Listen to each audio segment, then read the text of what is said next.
Hello friends, কেমন আছো? আশা করি সবাই ভালো আছো, সবাই ভালো থেকো। আজকে দেখো রান্নার কাছে এসেছি। তাই দেখো ভাতটা ফুটছে, ভাতে ধোঁয়াটা উঠছে, আচ্ছা হয়ে যাবে মনে হয়। আর মূলো বেগুন কফি ডাঁটা দিয়ে চচ্চড়ি,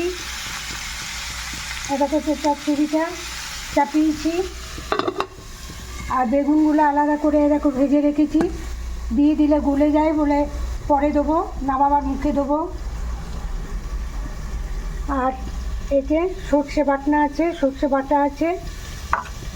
আর এইটা পনকা শাকের পোস্ত হয়ে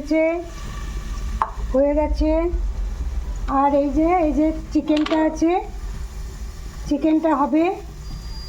চিকেনটা একটু ঝোল ঝোল করে করবে, কষা নয়, তাহলে আর ডাল করতে হবে না।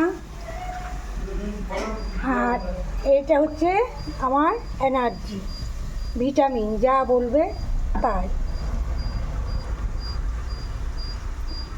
তোমরা সবাই ভালো থেকো, তোমাদেরকে অনেক ভালোবাসার শুভেচ্ছা দিলাম। মাঝে মাঝে মনে হয় যেন দেখা হলে খুব ভালো হয়, দেখা করতেও ইচ্ছা করে, কিন্তু যখন দেখা হয় তখন নিশ্চয়ই দেখা হয়ে যাবে। ভালোবাসা দিলাম, অনেক ভালোবাসা।